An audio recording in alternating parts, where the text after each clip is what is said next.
My third favorite this year, for now, is Sweden. Last time I had him in fourth place, but after seeing him live and seeing how charismatic he is, he's back in my top three.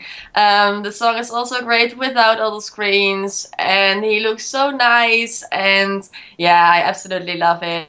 So he needs to be in my top three. So this may sound a little silly, but my third place is Australia. Haha.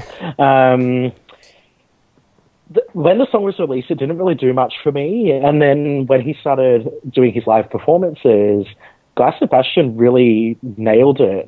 And it's kind of convinced me to go, to actually root for my own country in the one-off participation that we have for now. Yeah, that would be my third place right now, but it is subject to change.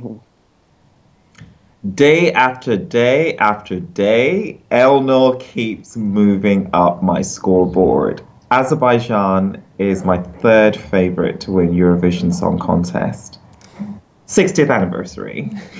So this is a really, really difficult one. There are about 6 or 7 songs I would put at number 3, including Armenia, Greece, Norway.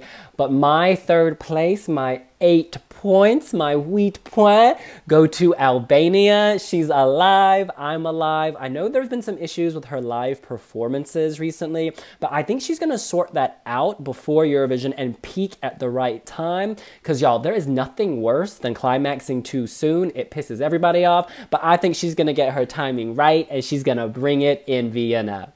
Now, time for our second place, 10 points. Denise. Estonia is still my second place. I mean, they are amazing. Their video clip is so good. I'm believing every single thing I see in it, and with the live performance, it's just like Albania. It isn't that great. But I'm sure we haven't seen a lot of live performances of them, and the last one is like weeks ago, so I'm pretty sure it will be amazing this time. I know they have the voices, and they only have to,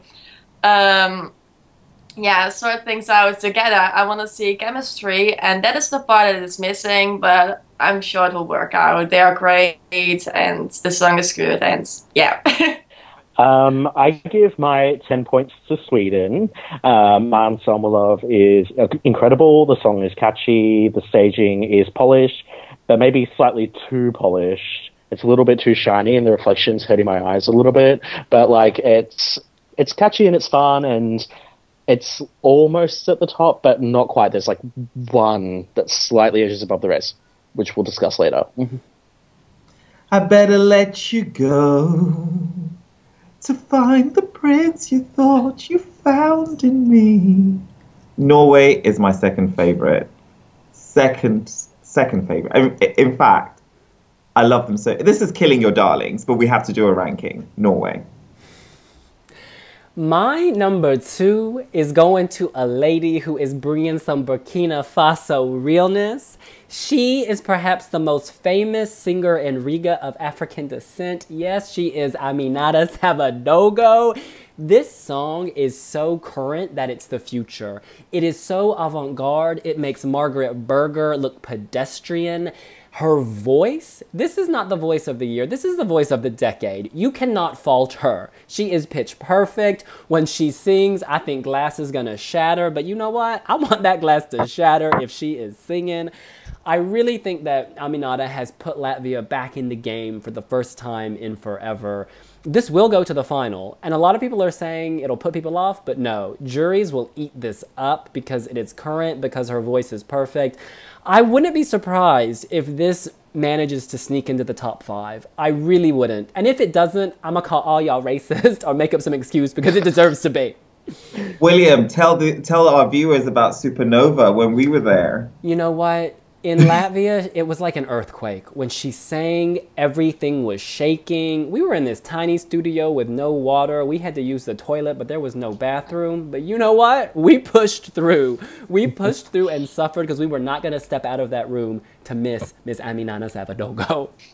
Okay? It was more than a supernova. She was like this giant black hole that sucked us all in, and I was just living it. I was like, keep me in this black hole forever and a day. Now listen, we need to move on to our 12 points, our 12 points. Who is your favorite to win, Denise? Azerbaijan. He is really, really good. The song is just amazing. The first time I heard it, I was like, oh, this can be the winner. And it's Azerbaijan, and they know how to make a big show out of it. They will find a way to make that big choir, and Elnor is so, so good. And when he's singing it live, the song keeps changing. He keeps making different high notes, but all of them are really good. So I don't know if he's going to improvise on stage this time, but it will be good no matter what. And for getting his words in Amsterdam, I don't care. It was heaven. It was amazing. And yeah, really good.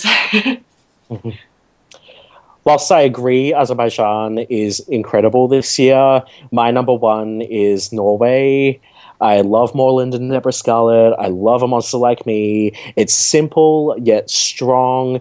I love her big hair and I love their style. It's very kind of op shop chic. I don't know if you have op shops there, but anyway, it's incredible, and it's so easy to listen to, and it builds right at the right moment. And I absolutely vouch for Norway this year. 12 points. La Norvège, je bois. William's number 2 is my numero uno this year. Aminata Savadogo, Latvia, 2015, literally kills it. Her live vocals, you might as well just copy everything William said and just paste it in my box. There's nothing more to add. Latvia, 2015, all hail. And you had a chance to interview her backstage in Riga. Could you tell us about that? I had a chance to interview her backstage. I had a chance to interview her before she went on stage, after she went on stage. The photo I took with her was trending in Latvia. Everything about my experience encapsulates everything I think of Aminata Savadogo. She's completely amazing. I interviewed her again in London. You know what? It's funny. She's actually, in terms of charisma and how she interviews, you know, she's very much about the music. She doesn't get this whole camera angle side of Eurovision. You know, there's a rawness, there's an organic feel to her. You don't get a sense of her being extremely polished. But I don't think that should score against her. I mean, Latvia hasn't qualified for what, 8-9 years? This year, they should find themselves in the top 3, at least. Top 5 at a push, but they should not have any problem qualifying. This is beyond, as William puts it, what did you say? It was beyond the future. Yes. This is love injected, it's music injected, it's talent injected. Oh, Lord have mercy. Now, my number 1, this was so hard, you guys, because, I mean, all the countries we've named I really love, including the ones we haven't mentioned, Estonia, Armenia, Greece, Norway, etc. But my number 1 goes to an animal on the prowl. He's on the prowl for a victory. It's the hour of the wolf. It's Azerbaijan. This song, I had the privilege of hearing it before they had revealed it to the public when they were internally selecting. And the moment I heard it, I knew this was not just a song Azerbaijan would send. I knew this was a song that could contend for the title. I think they've got a lot going for them in terms of voting. Turkey's not here, so the diaspora will get behind sister state Azerbaijan.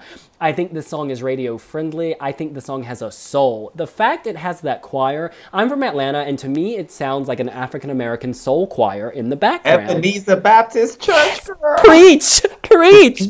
And like, I was filled with the spirit of music, of love, of life. And you know what? I think he actually understands the lyrics and he's thinking of a story, because when he sings, it's real. It's not just pop, I've been given this, let me sing. He has chosen a story from within and he is letting it ooze out. I feel this. Miss Denise Van Beek and I are on the same page. I would not mind Baku 2016, because this is deserved. This, people complain, oh, a Swedish person wrote it, blah, blah, blah. But Elnor has made it his own. Exactly. Elnor owns it. That wolf is on the prowl. He can take a chunk out of my arm, because he's already taken a chunk out.